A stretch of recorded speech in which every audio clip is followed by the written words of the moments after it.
Welcome to the Low Carb Athlete Podcast, where we focus on discussing topics to help you burn fat, optimize health, and improve performance in life and sports. Transform the whole you from the inside out with the holistic method. Let's dive in. Here's your host, Debbie Potts. Hey guys, it's Debbie, and have you used a CGM before? CGM is continuous glucose monitor, and there's different options out there. Ideally, you can get it from your doctor, but they seem to just want to wait until you're type 2 diabetic and not be preventative.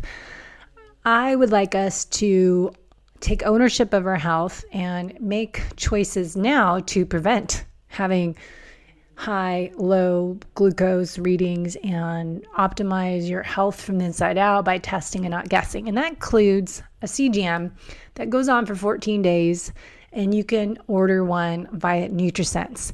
And a CGM is giving you glucose updates with a small device in the back of your arm 24/7. Totally easy. I actually did a video on my YouTube channel, Low Carb Athlete, how to apply this CGM. First time, you're kind of scared, but it doesn't hurt. But it gives you real-time glucose readings. Glucose response to meals. You'll learn about what foods are reactive to you, and that could be a healthy food that you think is great, but it could raise your glucose. Simple things as stevia, for me, raise my glucose. Chewing gum, raise my glucose. Stress, when I'm driving a car and there's traffic, raises my glucose. Every stress response is a glucose response. So learn how to manage your stress. Learn how to pick right foods for you, unless you can, do other lab testing and figure out vibrant wellness food zoomers, but it's kind of expensive for people. So if you can wear a CGM, it's a great way to learn about stress, food, exercise, stacking movement with your nutrition. Figure out how to balance your blood sugar. So we want to learn more about how to exercise and eat or not eat. And morning cortisol, does it raise your glucose? If there's hidden stressors at nighttime, does your glucose go up higher while you're sleeping? So it gives us lots of clues that we can put in our investigation when we are working on your personalized fueling, training, and performance program to improve fat loss, performance, and longevity. So head to NutriSense website, nutrisense.io, how it works. You can learn more about your habits, your routines, your relationship to food, a little bit more. Great app to use, and it can sync on to different programs, so you can put it all together. So if you want to get started with your journey in NutriSense, I suggest this to all my clients. Use at least 30 days. So you can do a 30-day, 90-day, different programs, but you can pick which one you want. You get the sensor in the mail, put it on, lasts for 14 days, sync it to the app, and get your readings on there. And then if you're doing my VIP coaching program, I'm working with you to correlate this data together. So begin your health optimization journey with NutriSense, and you can save on your order with our code, as usual, Low Carb Athlete. So no carbs is not our goal, it's carb timing, and using NutriSense, you can help figure out your nutrient-dense whole food plan and when to adjust your macros based on your exercise intensity, duration, based on your life stressors, and learn more. So it's nice to have this data. So test and not guess with NutriSense. Let me know how you like it. Hey there, it's Debbie, and I have my friend on the show today. You may have heard of her, Cynthia Thurlow, and she is obviously a superstar, well-known and making an impact in the world. And today I wanted her to come back on the show. I'm going to ask her different questions on health, supplements, fasting, and nutrition for athletes, as we are focusing on how to be a fit and healthy endurance athlete from the inside out. But what can we do to improve fat loss, performance, and longevity is what I keep talking about. Also, the Goldilocks effect, variation for everything. Not too much, not too little, just that right amount, that right dose for you to create that positive benefit. And then there's supplementation. What do we need? What do we not need? Ideally, we run functional lab testing, but that can cost a lot of money. So you can experiment one supplement at a time, figure out what the dosage is, what the best time of day is to take it. What is it even for? Do you need it? And then the pulse method that you kind of take it in, take that supplement, and then maybe you're feeling better, you don't need it, and listening to your body, kind of that intuition we want to discover and pay attention to. So what we're talking today, a little bit more about the creatine and how is it beneficial for athletes? When should we take it? I always want to know why. And another product she started getting into in a Inositol. And as a advocate for coaching the whole you and improving our lifestyle and working on improving our future self, the holistic method I created 10 years ago, because as a personal trainer, I couldn't just help people get healthy, training them a couple times a week. There's so much more we want to work on, and it can be overwhelming, but just focusing on your priorities and setting action items. So we're not trying to do all this at once, but want to work on, of course, nutrition and exercise type, duration, frequency, intensity, heart zones. We were talking about a lot lately. Nutrition is, what we eat, when we eat, why, how, where. But then there's other factors. Of course, stress management, I talk about all the time. Sleep, prioritizing sleep is also how you start your day and how you end your day.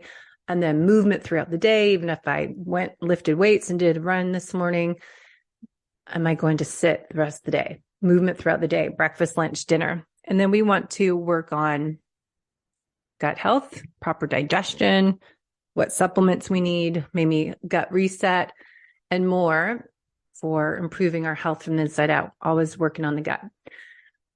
Happiness is a big one. Gratitude, setting positive mind, positive attitude, positive energy. And then, of course, hydration, getting your minerals tested, each TMA test I just did earlier this year. I need to retest. You have to cut some of your hair with your hairdresser, let them do that in a secret spot back there no one can tell, and find out your minerals if they're in balance. But doing the right mineral balancing, as with LMNT, you get a free bonus pack when you make your next order. LMNT is great. I like the unsweetened, but you can test out the different flavors. If you use our code low carb athlete, you can get their sample pack.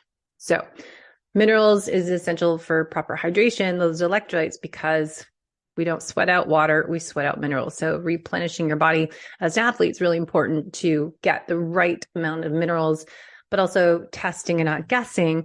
All of this is an important part. And that's what I do, is health coaching for athletes now. But today I want to talk to Cynthia about the creatine, but also her thoughts on what I've been diving into a lot is fasting too much for athletes and the female athlete. And are we eating enough, getting that protein? Cynthia and I just both have always agreed with Dr. Gabrielle Lyon, looking at getting that 1 gram of protein per pound of ideal body weight, getting that protein in the 30, 50 grams, but also looking at what Dr. Stacy Sims is saying, prioritizing protein for the female and male athlete is important, but females getting that post 30 to 45 minute workout window in there is that magic window to refuel with that protein in it and some carbs if you did a more higher intensity workout. Timing your nutrition is really important. And I think we kind of go back to listening to everyone fasting too much. I did that in the beginning. I think I did too much OMAD. You're fat adapted, metabolically flexible, but you're not hungry. You're full, you're satiated because you are eating more protein and fat. And then we hear carbs are bad. And then we think, oh, I can't eat that as a carbohydrate. So we don't have berries. We don't have a banana. We don't have any potatoes. So then we feel guilty if we have any carbs. It's about what type of carbs and when to have them. So post-workout, evening meal, if I'm going to do a morning workout, that's more anaerobic, interval training, burning a little more muscle glycogen. So here's Cynthia. I'll stop talking. You can listen to her. All right, guys, I've got Cynthia Thurlow back on the show to talk shop and to talk about what's new in her world. And we talked to you last, Cynthia, about your book. How's that been going? And Been doing Busy, really well. busy. I'm getting ready to probably later this year do a second book proposal. It will not be focused on fasting, although I'm grateful for all the women and men that have bought the book and certainly support and appreciate your support and your followers' support. But I like to think big picture. And so intermittent fasting is one of many things we can do to support our health, but not the only thing. Yeah. So what's your main goal? Do you think it's just to help people's aging process, enhance our future Yeah, selves? I mean, I think a lot of it is metabolic health, which encompasses a lot of different things. And then on top of that, being very strategic about nutrition and very strategic about supplementation. I'm very research based. And obviously, a lot of women in our age range really struggle with managing their stress and sleeping and managing energy. And so a lot of the work that I'm doing at this point is really helping women understand how to go about doing that. How can we hack it? I mean, I don't necessarily love that word, but how do we continue to, aging is a blessing, right? The whole getting older part, Yeah. but to do it in a way that feels authentic. And that might be very different for all of us. But for me, I want to have lots of energy, get really high quality sleep, make good food choices, and be able to navigate a very active lifestyle. I would not coin myself as an athlete, but I am athletic. And so I think it's important to find the strategies that make you feel good and really, embrace those and not be afraid to advocate for yourself. Cause I'm now at a stage where I have teenagers. And so I can be a little more selfish. I'm going to put that in air quotes, selfish.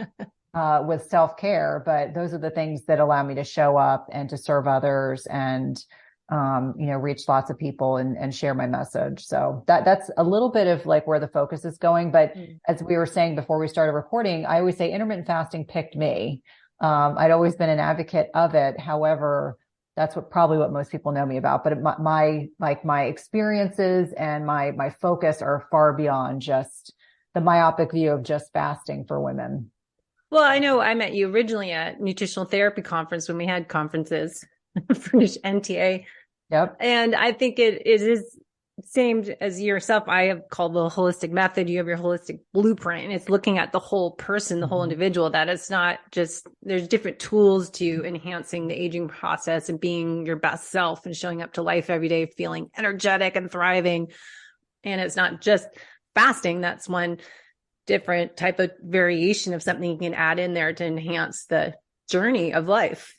Absolutely. And I think for a lot of people that some things are really tangible and they're easy for them to do. Like I would imagine your community, they're avid exercisers. That's exercise is probably breathing. I would say it's probably pretty mixed with my people. I think most of my community they enjoy exercising. They look forward to it. They don't fear it.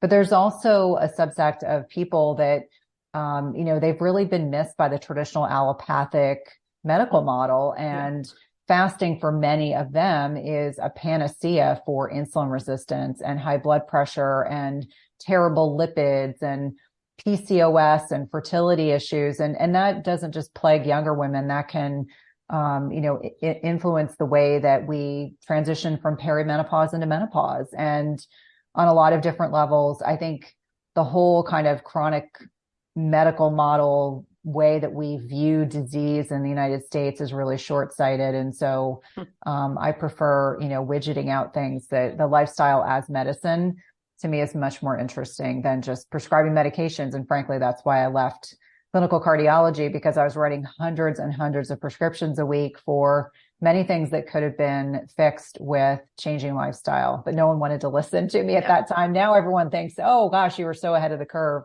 But no, not really. I was just leaning into what seemed to be something that made a lot more sense than just writing more pharmaceutical agents to address lifestyle problems. Yeah, I really see that as more so as my dad passed away last year at 80, and seeing all my mom's friends when I go visit them in Palm Desert, like, God, everyone is dependent on the doctor's recommendation and has nothing to do with nutrition and lifestyle. It's all to what pharmaceutical drugs. So that's another topic I can get on venting. But today I want to talk to you about what you've learned working with your huge tribe, but what I'm finding, I told you earlier that I'm getting more of the people that listen to the show are driven, high performing, high charging individuals, athletes of all levels, but they're so type A, triple A's myself that we take something that we hear is good for us and we do it to the extreme, and they do everything. And I'm finding, a lot of the clients I'm getting more and more from around the world, it's super exciting, but they're doing 100-mile races, or they're doing half Ironmans, and they're trying the 5-1-1 fasting plan, and they're trying OMAD. And I did all this myself. Gosh, I was trying to remember when fasting started, 2015, or when the book started coming out. But for me, I was, I'm working out 2-3 times a day. Some days I used to own a fitness studio for 10 years. So I was teaching classes and working out on top of that. And I think what happened to me, I'm trying to share the story that I got obviously the burnout and breakdown, but then I started doing the fasting, and then you get that low energy availability, not eating enough. And then we've been talking both about the protein, prioritizing protein first and putting that all in. So I'm finding a lot of people, athletes, men and women, are not eating enough, because now we started getting into fasting, but we're burning off so much exercising, but people still struggle to lose weight because of various reasons and improve performance. So I always look at what's your why, what's your purpose, and figure out that personalized training and coaching plan for athletes. But what are your thoughts on that? So I know it's like 1% of the country works out. Right. But I think it's such an important question. And I'm so grateful that you are advocating for your community. This is something that Brad Kearns and I've recently talked about. Brad and I are buddies. And I'm going to stick my neck out here and say that if you are a very thin, active person, you are in a different category. And then you take that thin, active person and you're an athlete. And let's be clear, you're doing triathlons and Ironmans and really tough conditioning workouts and lengthy endurance sports. It's like adding gasoline to a fire. Mm-hmm. I call it the triad, and Brad and I have kind of talked about this, so he can attest the fact that I've been saying this for months. It's the over fasting, over restricting, over exercising female. Yep. And I do think it starts with good intentions. I do fervently believe that it starts with, if a little bit of fasting is good, more is better. If a little bit of exercise is good, more is better. And what I find is that these are the women who come to me and their adrenals are thrashed. And let me just back up and say, I've kind of made a niche in the community of perimenopause and menopause. The game changes, ladies. It does not mean you cannot be active. It does not mean that you stop doing your sport, but you don't recover as easily. You are less stress resilient. Not only do you go through menopause, you go through adrenal pause. Mm-hmm. And so you cannot handle all that stress. And it's not that you are not capable. Your body just isn't as stress resilient. So let's talk about the average woman in perimenopause. It's a slippery slope and you don't realize it's even happening. It happened to me. I did a whole first TEDx on it. As embarrassing as it was, I was so embarrassed to talk about perimenopause. It was like, now I laugh about it. It's what I talk about every day. But as we are kind of transitioning in our late 30s, early 40s, you can't do the not sleeping enough. You can't do these really strenuous fasted workouts and think you can go to a stressful job and you're just not eating enough. You're going really low carb. You're not eating enough food. Your body is screaming for nourishment. These are outliers. These are not the average American that is metabolically unhealthy and obese and insulin resistant. It's a very different type of patient. And so I'm glad that there are people out there that are starting to ask the questions. Are we offering the best and most important information? Are we offering it up to these very athletically conditioned individuals? That doesn't mean that you never fast. That doesn't mean, Debbie, when you're not in a peak training program, that you can't have a 16-hour fast. That is not what I'm saying. Mm-hmm. You must fast for your cycle, understanding that at the beginning of your cycle in the follicular phase, you can get away with more intense training. It does mean in the second half of your cycle, you should not be doing as much strenuous and intense types of workouts, and certainly not doing these prolonged fasts. And this is oftentimes when people will say to me, oh gosh, I'm like struggling. There should be no white knuckling it through lifestyle modifications. There should be no white knuckling it through fasting. So understanding that fasting is a form of hormesis, so beneficial stress in the right amount at the right time, And just like exercises, just like cryotherapy or cold exposure, just like heat exposure, just like high intensity interval training, these are great strategies, but they're not to be implemented like you're lighting a fire and you're throwing gasoline on top of it. And that's what I see is emerging, is that a lot of the pushback that we're seeing about fasting in women is out of the desire to explain to women there's a season and a reason for everything in our lives, right? If you're 25 years old, you're very lean, you are a competitive athlete, maybe you played D1 sports, maybe you were pre-Olympic, or Olympic trials kind of level athlete, that is very different than a sedentary 35-year-old woman with insulin resistance and PCOS and is not someone who's exercising. Yeah. In that instance, in the latter, that individual could really benefit from a bit of intermittent fasting, a bit of lower carb diets. And so I think we have to be very conscientious about the recommendations we're making and understanding that fasting does not per se apply to every single person. I have women who are not athletes and don't do well with fasting, and that's okay. I think they feel broken because, what everyone's talking about is being new and novel, which fasting, unfortunately, is not new or novel. It dates back to biblical times. But I think when we're speaking about fasting in that context, they're like, everyone else is doing it. Why isn't it working for me? And I always say, well, maybe you don't have good blood sugar regulation. Maybe it's where you are in your menstrual cycle. Maybe it's you just went through a divorce and your adrenals are thrashed and your body desperately needs you to have 3 meals a day and a 12-hour feeding window. And that's okay. There's no shame in that. So I think it's important just to make sure as a middle-aged woman and as a clinician to be saying to your community, it's okay if fasting doesn't work for you right now. It's a season and a reason. Maybe when you are no longer working out as intensely. And I know for anyone who's been an athlete their entire lives, they don't even like processing that information, but just say for argument's sake, maybe when you hit 55, you've got a knee injury and you're not as active as you had been before. And that's okay. There's no shame in that. Maybe you're doing more endurance work in the pool. Maybe you're swimming because it's easier on your joints. Maybe that's the time to consider, or maybe that's the time to think about it. Or you go to your doctor's office and you're a perimenopausal, menopausal female, and you're starting to see a creep in some of your fasting insulin, your A1C and your fasting glucose and your inflammatory markers are up. And as they're taking time to kind of figure out why that's happening, maybe then fasting is a good thing. But I don't think fasting is right for everyone. The other piece that I would say is there are definitely people who don't feel good when they work out in a fasted state. I'm not one of them. I've never been someone who likes to have food jostling around in my stomach. I just don't feel good. Yeah. I've always been that way my entire life. But there are people who need like a handful of berries and maybe they need some turkey breast, and then that's going to allow them to get through their workout. Again, no shame. And unfortunately, with the triad, as I've seen it evolve, it's like people just, the high achievers, they're like, more is better, more fasting is better, less food is better. And I'm here to tell you, don't want to break your metabolism. And although technically our metabolism does not really shift until we're 60 years old as individuals, I do see in perimenopause and menopause, a lot of women as they're losing muscle mass and it's being replaced with adipose tissue. They start losing some degree of metabolic flexibility. They start getting fluctuations in sex hormones and can make it a whole lot harder to maintain body composition, weight, etc.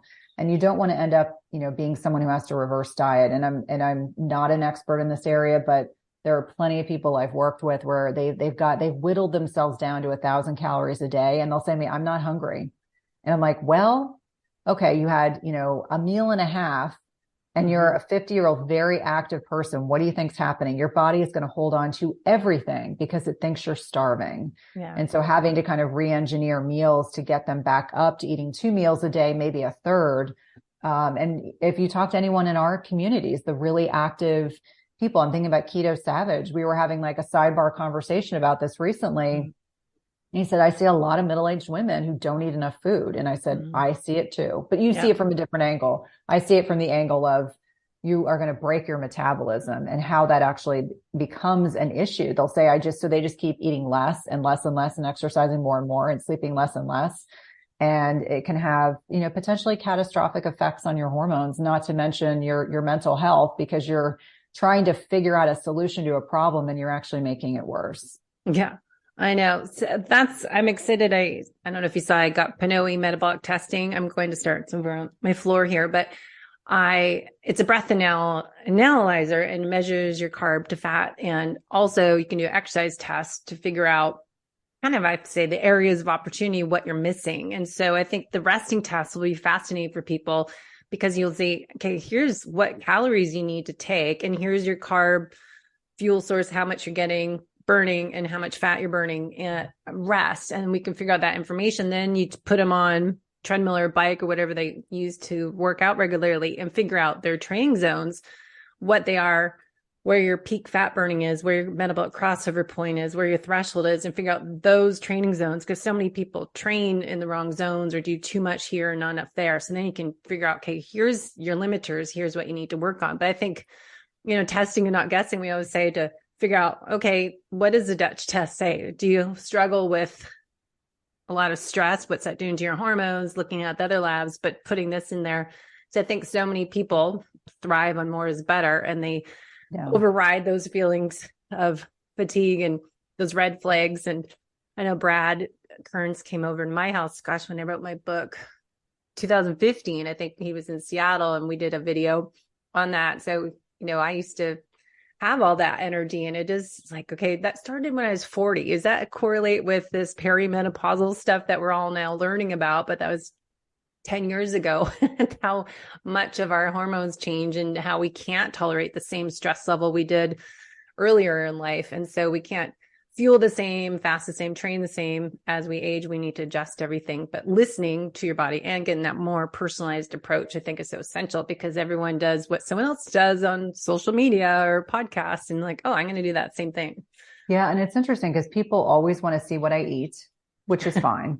And then they want to be in the gym with me. And I think for me, the gym as an introvert is like my place. And like the last thing I want to do is have someone following me around with an iPhone. Like that is like my kind of safe haven. Yeah. But much to your point, what works for you may not work for me, may not work for someone else. And so I always say with caution, like I know for me, 3 strength training days a week. I like zone 2 cardio. I do fine. I do a lot of walking. I'm in a very hilly part of my state. So there's nothing flat in my neighborhood, but I know where I need to keep my heart rate in order to maintain zone 2. And then I do Pilates, but I don't do Pilates per se for strength training. I do it for flexibility work. And I said, that works for me, but for someone else, that might not be intense enough. Like the years when I was still in clinical medicine, in cardiology, I used to take really, really intense, like 5:30 a.m. classes. Like it makes me cringe when I think about this. 5:30 a.m. classes. There were conditioning classes that were like CrossFit. And then we would have we would do 2 days of like CrossFit like classes. And then I would spin 1 day a week because that was just fun. And my friends all did these classes. We saw each other. And when I hit that wall in perimenopause and I woke up one morning, and it was like, not just one morning, it was like every morning I could barely get out of bed, and I was too low carb. I wasn't sleeping enough. It was too intense exercise for me. And I admittedly played high school sports. I've been athletic my whole life, but I am not an athlete. Like I don't have the burning desire to work out to that level of intensity. I'm married to someone like that, so I understand what that intensity is like. But even for me, like the realization that I no longer have a desire to work out that hard in a fasted state and then go to work, like stress. It was like cumulative stress over time was too much. Yeah. Exactly. And so now I look at it and I work out intensely in the gym. I'm all about being efficient, but I don't have a desire. Like I can tell, and I'm sure you probably do too, when you've overdone it.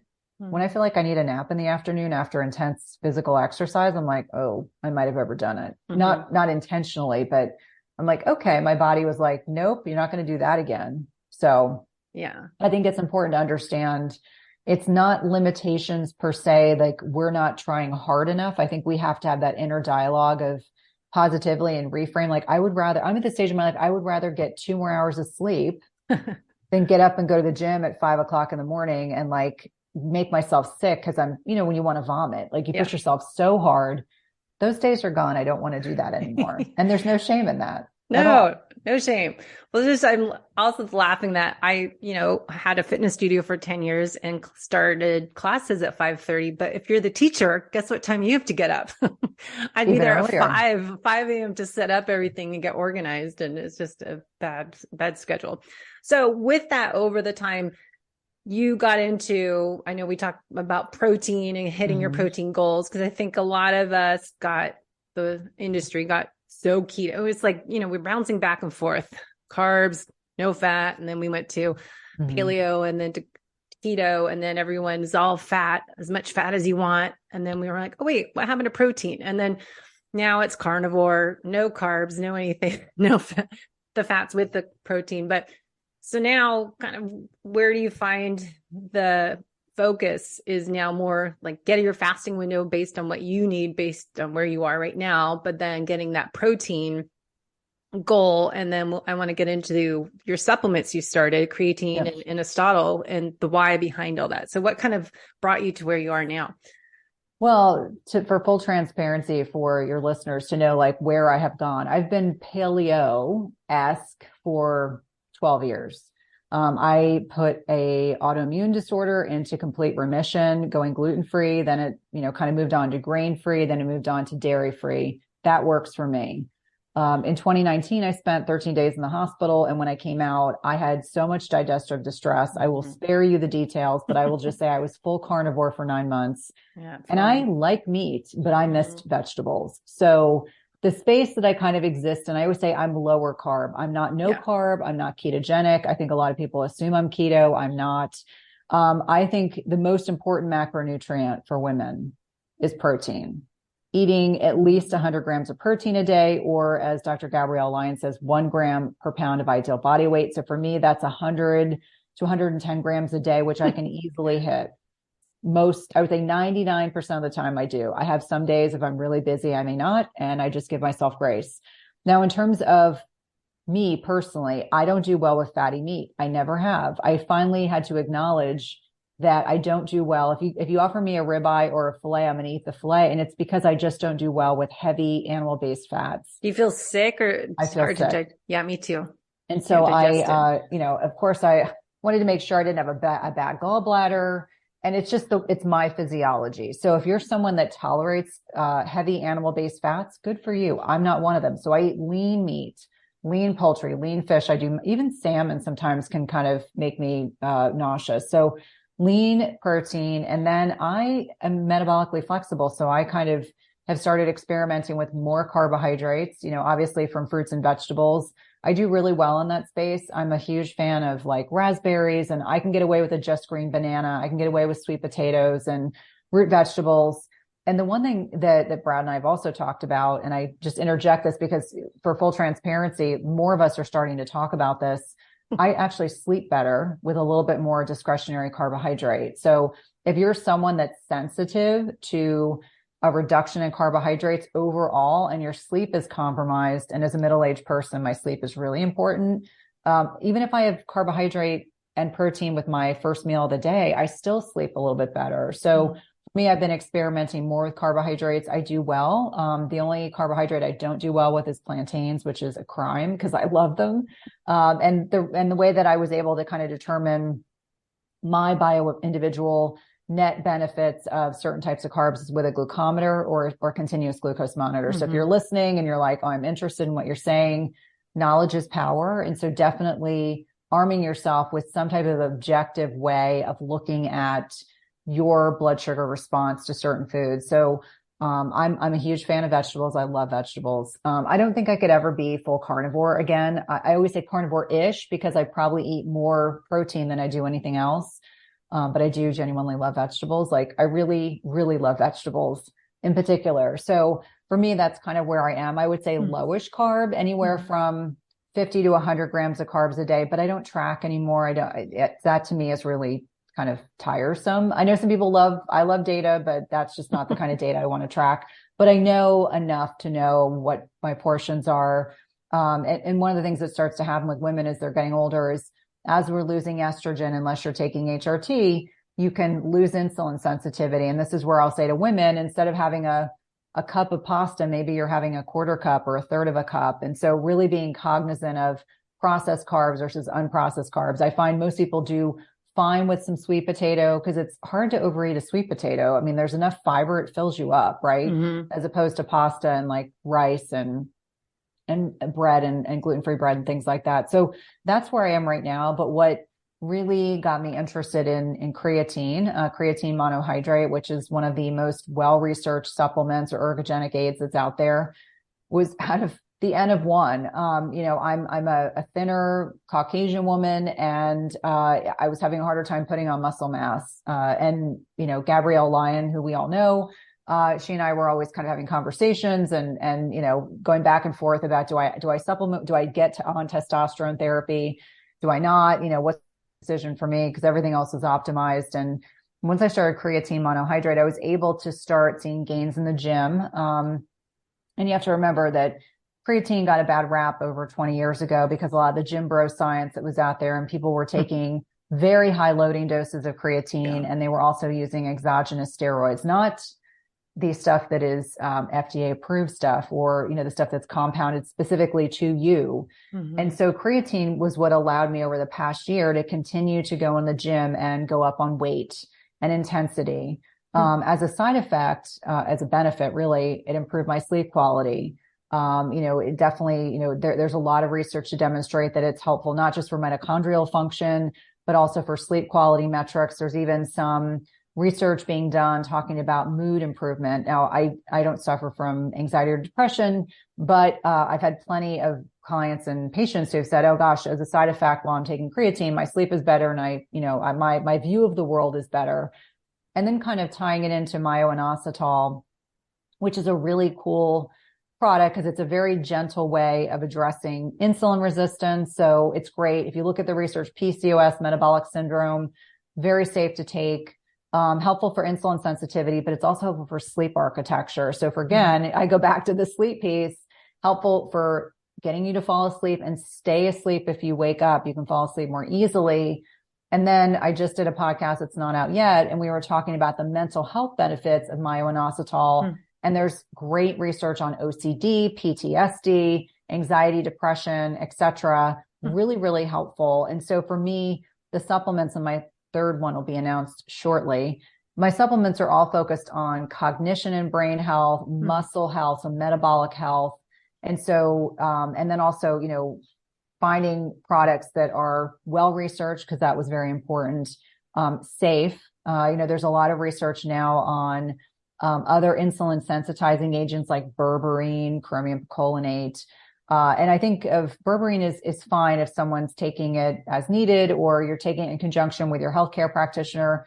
But I see a lot of berberine abuse. Berberine is a potent antimicrobial. There's even a mutual friend of ours who took berberine, ended up in the hospital because it put her in metabolic alkalosis. So to me, I'd rather address insulin sensitivity with a hammer and not a sledgehammer. And so I look at it as myo-inositol is much more gentle. And for a lot of my patients, it's really been in many ways life-changing. And in fact, when we were coming out with options to put in the supplement line, I had to laugh because I kept saying, I don't know how I'm going to market these. And like, they've done so well that it's high quality supplements that people find accessible. And it's like, okay, the science is sound. These are things I found really beneficial. I don't believe in people taking like hundreds of supplements a day. I think try to find things, pare them down, things that have multiple uses. Like this is going to help with sleep. This is going to help with insulin sensitivity. Those are beneficial, as opposed to, and I know we have similar training, and sometimes people in our space will have people on like 30 supplements. And I'm like, well, if it's for a month, that's one thing, but like the rest of your life, people get supplement fatigue. They get tired of taking so many things. So I try to make sure that anything I'm introducing is multi-use, that it'll have multiple benefits. And the cool thing is that it's not just for women. It can also be very helpful for men, but creatine in particular, because I had tried multiple brands that were already on the market, and you couldn't figure out where they were sourced from. They were mixed in with other things. Like I am a huge advocate of if I can manage an unflavored supplement, I'd prefer that. And I think there are supplement companies out there doing great work, but they just want to flavor everything. And then I'm like, yuck, I don't want monk fruit in my stuff. I just don't want it. And so they blend seamlessly, and that just makes it easy. Like creatine, as an example, I just put in water and squeeze some lemon, and it's completely blends seamlessly. It's really easy to do. But yeah, those are two supplements I find helpful. I'm happy to talk about more things that I find like women of a certain age really benefit from. But if I can get them sleeping, I can get them exercising. If I can get them exercising, then I can get them focused on, maintaining and building muscle, and then, the protein piece as well. So very, what I consider to be simple, concise recommendations that we can make that really have a lot of net benefit systemically. Yeah, for sure. I'm always trying to get less is more on the supplements and get real food and get it, be able to digest things properly, improve gut health. But sometimes we have to do a 3 to 4 months protocol to heal everything, and then ideally not have to take so many supplements. But getting something that creates more bang for a buck, that you're getting something as that to improve sleep, improve workout performance. But I know for myself and most everybody, sleep, if you don't get good sleep, the whole day is kind of shot. Your workout's crappy. Your food choices might not be as great. You just are kind of moody and grumpy, and you just don't want to do anything. You're unproductive at work. It's just when you've had bad sleep, like I had with my adrenal, air quotes, exhaustion. I just had that first year. It was just miserable. That 2 a.m. wake up, you can't fall asleep and you're just tired all the time and depressed. But then sleep, whatever you can do to improve sleep, I'm all aboard. Just everything else will get better if you just have really good sleep. Yeah, no. And it's funny. I actually have had so many people ask me like, cause I talk about my sleep stack, but I say that and I don't really tell people what's in it. But I've been saying, I need to do a webinar just to talk about that, not because I'm trying to sell anyone anything, just to say, like, these are the things that if you look at the research are very helpful. Maybe this is something you just use once in a while when you're feeling a little more stressed. Maybe this is something you use, like, as an example, Cerephos, which I'm sure both of us are familiar with. I use, like, if I feel like I have a heightened stress response, either because you got bad news or sometimes I'm yelling at my teenagers, which is common right now because we're just in the throes of teenage years. Sometimes I'll take a Cerephos, and we know that helps blunt that cortisol response. It's not harming your body in any way, but some things I just use as needed, and others I use every night. And I always say, like, when I travel, like, the sleep stack stuff is in my handbag on the plane because there's no way I'm going to be separated from it. It's like not going to happen. Yeah. And I think, figuring that out and the timing, would you take that inositol before bed an hour beforehand in tea, or would you like stack it with the sleepy time tea, or just put it in hot water? Or just water? I stack things, cause I'm like in my mind, I'm like, I want to be efficient. So for me, I stick, myo-inositol into water. And so I'm sipping on so I always take magnesium L-threonate, and there's a powder by Zymogen that I think is phenomenal. And on my list that's going to come to fruition, we're going to have a powder magnesium L-threonate that will come out with MD Logic, but not yet. It's like you can only do things only so quickly. So I take a powdered magnesium L-threonate along with my myo-inositol, and that's when I'll take my sleep supplements. And there's one particular thing I can only take right before I go to bed, and that's my compounded progesterone, because it works really fast. And so for me, the joke is I have to be like brushing my teeth and then going to bed. That's the only way I can take it. But most other things are just calming that autonomic nervous system, kind of saying, okay, it's time to go to bed. We've got our blue blockers on. We're reading a real book. We're not in front of a screen. Those things for me are really helpful. But yeah, I'm a huge advocate of like putting a powder in water. I'm drinking water up until bedtime because for whatever reason I sleep soundly enough that I don't wake up to have to pee. Thank goodness. Otherwise, That's a cool I know I'm an anomaly. But most of my patients, I tell them, like, limit your water intake after 6 if you're waking up at night to pee. Because there are people that stop.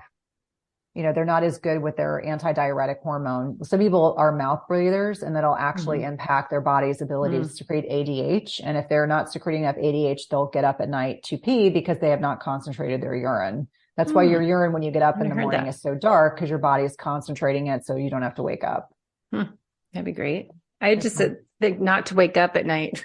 Like, I don't wake up too much, but at least once, sometimes twice. But it's like, just sleep in, just wake up when it's morning. That'd be great. I know.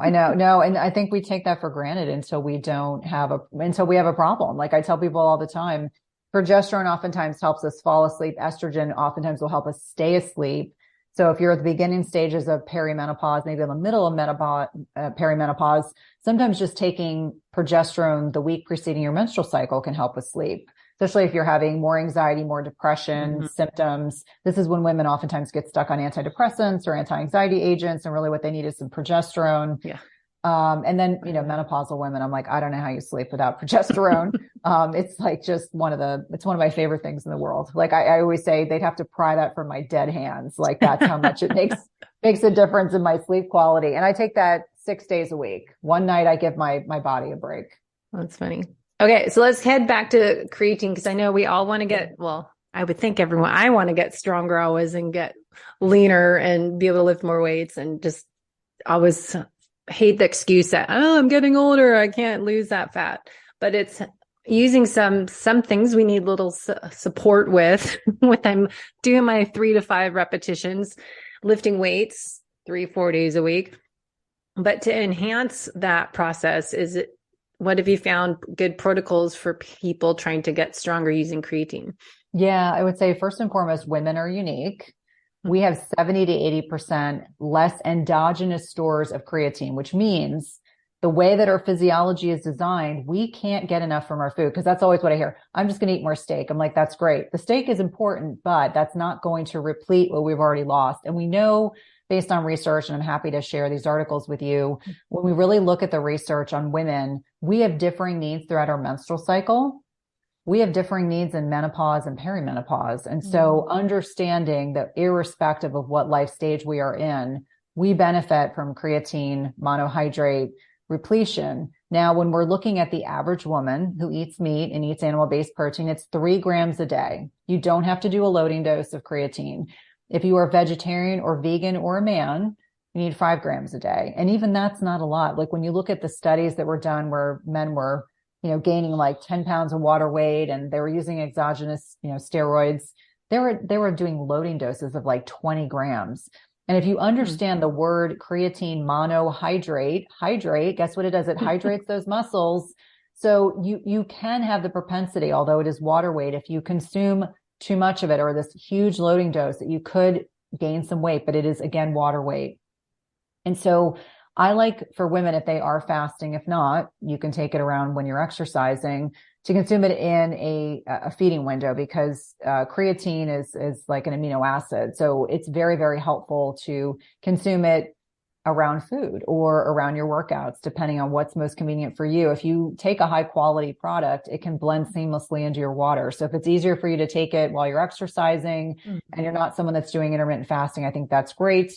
One of the questions I get asked all the time is, does it break my fast? And I say, technically, yes. So take it in your feeding window. So I think it really depends, but there's solid research, and there's certainly, research. There's something that Alan Aragon was just talking about on social media. I didn't have an opportunity to catch up, but I will be doing that today.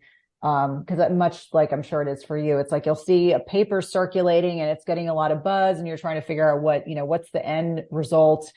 The paper wasn't looking at women. So I think that's always kind of, we sometimes we don't always get the research that we deserve to have, because they like to do it on rodent models, animal models, and menopausal obese women, and like everyone else is in between. So I always say, like, what does the research say? What is applicable to us? And I think understanding that we just don't make enough of it inside our bodies, so endogenously, that it makes it a worthwhile supplement to consider. And certainly for those of us, like, sarcopenia is a real thing. Muscle loss with aging is a real thing. And it's not that you're not working hard enough or you're not eating properly, but it is a normal catabolic process that occurs in our muscles. It accelerates after 40. Each decade, we lose more muscle mass. And for many women in like their early 40s, they're like, I'm not that hungry anymore. A lot of that can be a byproduct of this loss of metabolic flexibility and just shifts in estrogen and progesterone levels that can impact our ability to really mitigate food choices and how we're feeling. So definitely one to consider, and certainly one that's been well researched enough that it's not bro science. I actually, admittedly, when it first went on my radar, I was like, I don't know, because I think of it as bro science. It's real science. So it's not just bro science, but definitely impressive. And I can't think of anyone that doesn't want to maintain what they have or at least build more of what they have. And for me, it's funny. I have a friend who's a clinical psychologist who's in her early 70s, and she's like 90 pounds. She's this little itty bitty thing. And she was leg pressing like over 300 pounds. And she's been taking creatine, which is insane because it's 3 times her body weight, right? How many people can say that? And so she was saying, like, for her, and she was a former vegan. She was like, now I know better. She eats lots of meat, but she's still a little person. She says all the time, like, creatine for her has been so helpful for her to be able to build muscle. Cause she's like, I'm a menopausal woman. Like, I'm 20 years into menopause. I'm like long into menopause. And, you know, I'm watching her do a video. Her daughter was recording this video, and I was like, that is phenomenal. Like, I love seeing that. It gives me hope. It gives me hope that we can all end up, you know, remaining metabolically, physically active and healthy throughout our lifetimes. Yeah, I did a podcast with my friend Lanita, who is here, teaches spin class, and she's one of the track cyclists. She's 67 years old somehow. Wow. I don't know how. She on the leg press at the gym, like, she had 4 plates on each side. And she's a small person, but she's got pow legs and so strong and powerful because velodrome cycling is, you know, all out sprint. So it's all power, but she's an amazing endurance athlete too. But I'm like, what? So that she does all the short, intense interval sprints that we talk about for aging and doing the heavy weightlifting. But like, how do you get that much strength? Because I can lift like 10 pounds on my leg strength right now. It's my area of opportunity. But I think it is trying to figure out how to get stronger and leaner and, you know, for athletic performance. But I know I don't like, you know, having the arms and having like extra grabbage, and that's just me, but I want to be lean and strong as I age. Yeah, no. And I think the other thing that's important to talk about is to not fear hormone replacement therapy, because for a lot of women, you know, they may start with a little bit of progesterone. As I mentioned, maybe they do it in their luteal phase the week before they get their menstrual cycle. And then, you know, what's interesting about perimenopause, if you look at the research, we have sometimes the wildest fluctuations in estrogen at that stage of our lives. So 10 to 15 years preceding menopause than any other time in our lives. And so you could have super high estradiol levels and then they're low the next month. And it's just kind of this up and down. Oftentimes you're estrogen dominant, just relative to low estrogen. And then obviously estrogen just kind of, as you're getting closer to menopause, it just finally just drops off a cliff, and testosterone kind of goes down a little more slowly. But I find for a lot of people, those changes in our skin and our skin turgor are really a byproduct of those loss of not only estradiol, which is the predominant form of estrogen, but also changes in progesterone and testosterone levels. And so understanding that sometimes the way to counteract that, along with everything else, like if you're doing all the other lifestyle things, is understanding there's absolutely no shame in taking hormone replacement therapy, not so that it's super therapeutic levels. In fact, I was liking something that was done by a physician on Instagram today, talking about pellet therapy, which I'm not a proponent of. And I'm starting to see more and more younger women that are on very high doses of testosterone and they're having heart attacks. In fact, I went to a book signing last week with a physician, and she was saying, you know, they're seeing 35, 40-year-olds that are getting very, very super physiologic, meaning way beyond the values that your body could make on its own because of pellet therapy, or they're getting injectable testosterone that's giving them very super physiologic changes in their testosterone levels, and they're having some of the side effects. So understand there's a very safe space to be in if you require or would like to do HRT, but also understanding, like, I think it's important to talk about the fact that, you know, as we are losing these sex hormones, and everyone's a little different. Some people may have a more precipitous drop and they may feel it. That may be the brain fog, people having terrible hot flashes, etc. But understanding that bone, brain, and heart health are instrumentally important to those sex hormones. So understanding your own risks and, you know, based on who you are, I'm very much a believer in that you give women in information and you allow them to make an informed consent. Unlike all the years I was on oral contraceptives and no one ever told me what that would do to my bone health. And I'm now osteopenic at the stage of life I'm in. So one of the reasons why I started HRT was because I was doing all the other things and my bone mass was a little on the low side, and I knew that wasn't going to get better given the fact I was doing all the right things. So helping listeners understand if they feel comfortable and that's what they want to do, understanding that HRT can be very instrumental for substantive changes in the body. that can mitigate a lot of the inflammation and oxidative stress, because Dr. Amy Killen talks about how menopause is a de facto state of inflammation, and it really is a disease state. And I think that's how we have to look at it in order to, counsel women on next steps and things they can be doing to lessen the likelihood they'll have all the, the terrible sleep. Like, I think it's become the norm. Like, women gain 20 pounds, I'm going to put that in air quote, and they can't sleep and they feel terrible and they can't think straight. And a lot of it's a byproduct of these changes that are happening physiologically, but it doesn't have to be that way. Mm-hmm. What about for men, their own type of menopause? Have you ever, I know you focus on women's health, but have you, I would think same with men in a way, that their testosterone, and we've talked to Tracy Dr. Gaplin, and I know testosterone is always a thing, but what do you find for men's hormones? I think, so understand that andropause is less dramatic as menopause. So that's number one. So men don't they don't get shoved off a cliff and then all of a sudden they're dealing with low testosterone. I think when we're looking at how metabolically unhealthy the population is, it's like, okay, first, if you have insulin resistance, let's fix it, because that can lower testosterone. And then exposure to endocrine mimicking chemicals, which applies to both genders. It's not just unique to men.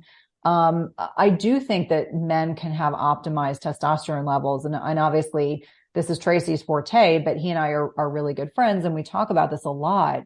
I think most men benefit from some support as well. And there's no shame in that. Like, I think there's this thought process that whether it's male or female, if you're taking hormone replacement therapy, that means you're not doing it naturally. And I think that, this is a very personal decision. So there's no judgment when I say this, but I know I feel a whole lot better on HRT. So to me, there's no question it was the right decision for me.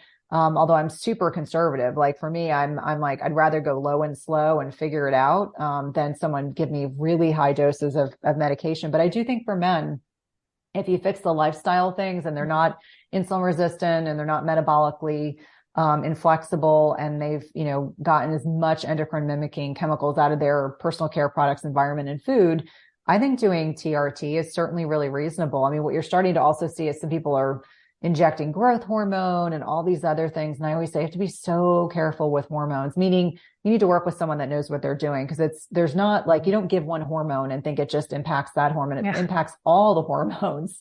And so much like, if someone has low thyroid can impact everything. And so just understanding that it's not a one size fits all, and working with someone that is going to listen to your symptoms and be respectful of what you want to do. But there's no food that's going to replace the testosterone. There's no food that's going to there's no food that's going to replace progesterone or estrogen or testosterone. And I love that people talk about this, because it all starts with food, but there's nothing that's going to replace the physiologic differences between providing a bioidentical hormone versus a food-based thing. And there's nothing wrong with saying like, oh, I want to support progesterone by eating these carbohydrate dense foods. That's fine. It's absolutely fine. But if you really want to move the needle, then doing bioidentical progesterone is completely fine. And that's different than progestin, which is a synthetic, just like pregnant mare's urine is a synthetic, and it really is made from horse's urine. It's very different than estradiol, which is the same type of hormone that our body makes naturally. I think that's an important kind of distinction to make, because I've had people say to me, oh yeah, I'm on oral contraceptives and I'm 54. I'm like, that's not hormone replacement therapy, people. Yeah. I'm like, let's just make sure that as long as you know that is not hormone replacement therapy, that is a synthetic endocrine disruptive chemical. And I feel comfortable saying that because I've had enough OBs now talk to me about that on my podcast. I'm like, it is an endocrine disruptor, just by byproduct of the way it works. And I took oral contraceptives for years, as did many of us, for a variety of different reasons. So know better, do better, right? Yeah. Well, I think it's working with people that understand that and not just depend on your functional or traditional doctor. You need to go see a functional medicine doctor, naturopathic doctor, to figure out the why and what's imbalance and bring your body into balance. Absolutely. Because they won't help you. So unless they're a wonderful unicorn, or you can go through the North American Menopause Society. They are current on HRT guidelines.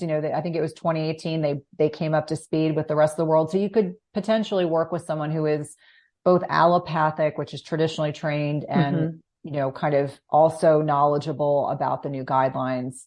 I think that can be helpful because the other piece is that I'm trying to be more cognizant of the fact that integrative medicine may not be financially feasible for everybody. No, so just kind of, I always say, like, I'll just put that little, I have no affiliation with them. I'll just kind of put that in there. If, you're looking for someone close by, you can't find someone, that NAMS should be a good resource if you're alone. That's a good tip, because I think anything that's covered by insurance, because not everyone can afford anything. And, getting comprehensive blood panel from your doctor is a challenge in itself. So whatever we can do first in insurance. So running out of time, but going back to creatine, post workout, have you experimented when the timing of it, if you're trying to get stronger for athletes? Yeah, I think it's important. So I think it's a bit of a stimulus and response. So you have to lift heavy enough. And I know your listeners are certainly knowledgeable about that. I have to stress that over and over again with mine. Don't be using just, 5-pound hand weights. That's not what we're talking about. Lift heavy enough. So you need enough stimulus to help with that, making sure that first meal has at least 30 grams of protein to help with muscle protein synthesis. And that's probably the good time to use some creatine, because you can slip it into your water. Certainly my product it literally dissolves effortlessly. So it doesn't feel like crystalline. Yeah. But I would say within if you're really trying to work on strength training, really, and increasing, endurance and all of those kind of factors, I would say it's probably important in terms of nutrient timing. And obviously this is a good, I would plug you for saying, like, what is the definitive answer? Because that's not my area of expertise. But usually in a feeding window, along with some food, I think is very, very helpful in terms of making it efficacious. And you don't need a loading dose. I just want to keep reiterating that, because we get that question a lot. 3 grams a day if you eat animal-based protein and you're a female, 5 grams a day if you're vegan, vegetarian, or male.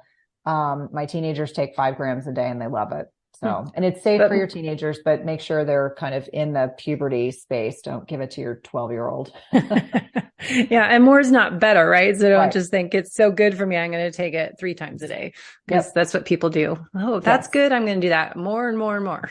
My 15-year-old tried to tell me he was doing that. And I was like, Liam, there's a law of diminishing returns. And at some point you might have to say, like, time out.